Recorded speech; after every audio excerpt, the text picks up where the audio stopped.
дар қасри теннис ва маҷмӯаи варзишҳои обии шаҳри душанбе чемпионати минтақавии осиёи марказӣ оид ба бадминтон бо маром ҷараён дорад.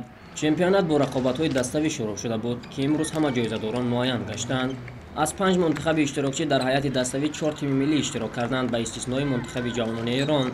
Дар рӯзи аввали рақобатҳо мунтахаби ҷавонони Ӯзбекистон ва Қазоқистон бо ба даст овардани 2 пирӯзӣ ба рақобатҳои ниҳоии мусобиқа роҳ ёфтанд ва барои нишонҳои сеюм мунтахаби мизбон ҷавонони Тоҷикистон бо кишвари ҳамсоя Қирғизистон вориди майдон гаштанд.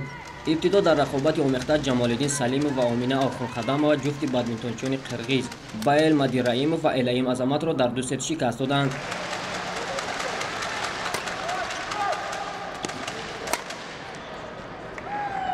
баъдан дар рақобати даставӣ миёни мардон Муҳаммадсаид Салимов бидуни мушкилӣ ҳарифи қирғизи худро шикаст дод ва дар ҳамин гуна рақобат миёни бонувон бадминтонбози ҷавону боистеъдоди кишвар Мафтуна Шарипова Жасмин Айсарованро дар 2 сет бо ҳисобҳои калонсар рафтанда намуд. дар охир ду рақобати дигар ибтидо ҷавонони мо Муҳаммадсаид ва Ҷамолиддин Салимовҳо бар ду ҷавони қирғиз ва хубони кишвар Омина Орхунқадамова ва Мафтуна Шарипова бар Жасмин ва Элаим Азамат пирӯз омаданд. ما حاضر با دولت قرقیزستان بازی کردیم و در آنجا با شوتی بلند غالب برآمدیم. برای جای سوم بازی کردیم. در آینده میخواهم که نه اینکه جای سوم بلکه جایهای دوم و یکم را اشغال نموده پرچم تاجیکستان را بلند بردارم. من میخواهم که در تاجیکستان این خیلی مسابقه آسیا بسیارتر شود تا که ما تجربه آموزیم. 5 سال میشه که در این نمودی ورزش مشق تمرین میکنم. با من این نمودی نازکی ورزش رو با من معلم عبدالرحیم فلیشهر با من یاد دادن و من از او خیلی مینت دارم. در این چمپیونات یکم بار است که در تاجیکستان میگذرد و ما در این مسابقه جای سوم را اشغال کردیم و من میخواهم در دیگر چمپیونات هایی که میگذرد در آنجا جای اول را گرفته پرچم برداری دولت ملت باشیم. یک از مربیان سرتجربه نمودی بادمینتون کشور سید غفران دولتوف از هنرنمایی شاگردان اظهار خوشنودی نمود. سرمربی دولتوف طی 7 سال است که به تربیت جوانان و نوآوران کشور بیان میباشد. روز دوم است که مسابقه دستاوی دوام دارد. شاگردان ما امروز نسبت دیروزه خیلی خوب برآمد کرده شدند. دو دسته که بازی خوردیم با حساب 2-0 غلبه کردند و امیدواریم که سومش هم حاضر است یک نتیجه خوب نشان میدهند. مسابقه را بسیار در سطح بلند گذاشته شده است. مهمانان آمادگی بسیار از این چیز خیلی خرسندند که در چنین تالاری بسیار هم زیبا چمپیونات دوام دارد. باید گفت که کلی اشتراکچیان از بودنشان در تاجیکستان و پایتخت عزیز کشورمون حلاوت برده از سطح برگزاری مسابقه نیز قناعتمندند.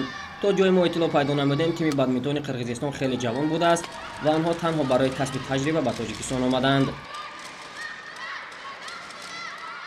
Таджикистан очень красивый, Душанбе город вообще самый очень красивый, мне очень понравился, здесь очень чисто, красивые цвета, зелень везде. Турнир сам проходит очень классно, спортзал просто шикарный, соперники достойные, нам есть чему научиться еще, у них получается, мы пока что только новички, а так турнир мне очень нравится, мне нравится то, что я получаю здесь опыт, и в дальнейших соревнованиях я также хочу участвовать. рақобатҳои дидани рӯзи дуюми мусобиқа ин ба ҳам омадани варзишгарони то 17 солаи Қазоқистону Ӯзбекистон барои нишонҳои зарин буд.